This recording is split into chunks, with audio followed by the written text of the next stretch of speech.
Banca Popolare di Marostica. Una scelta vincente, semplice, affidabile, competitiva.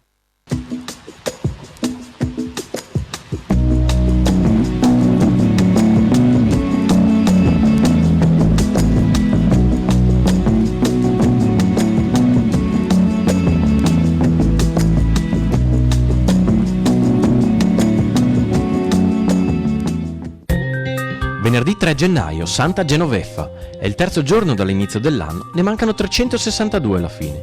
Il sole sorge alle 7:51, tramonta alle 16:40. La luna si leva alle 8:58, tramonta alle 19:35.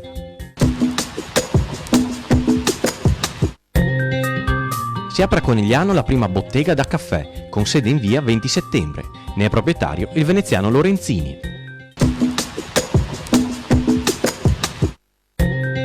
Presso il Tempio Regina Pacis a Giavera del Montello, un presepio di circa 100 metri quadri con statuine in movimento, laghetti, acqua, pioggia, neve ed effetti speciali. Il presepio si può visitare fino al 7 gennaio tutti i giorni dalle 15:30 alle 19:30, dal 7 gennaio solo sabato e domenica oppure su appuntamento.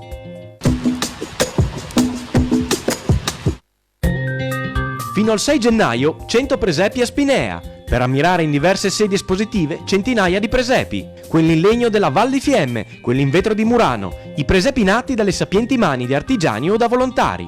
Mostre aperte il pomeriggio nei giorni feriali, anche al mattino in quelli festivi.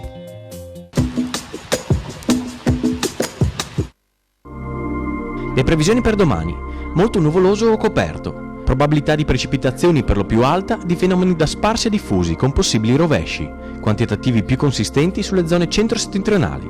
Il limite delle nevicate si alzerà specie sulle prealpi, anche sopra i 1500 metri. Temperature in contenuto aumento, con massime raggiunte per lo più alla sera.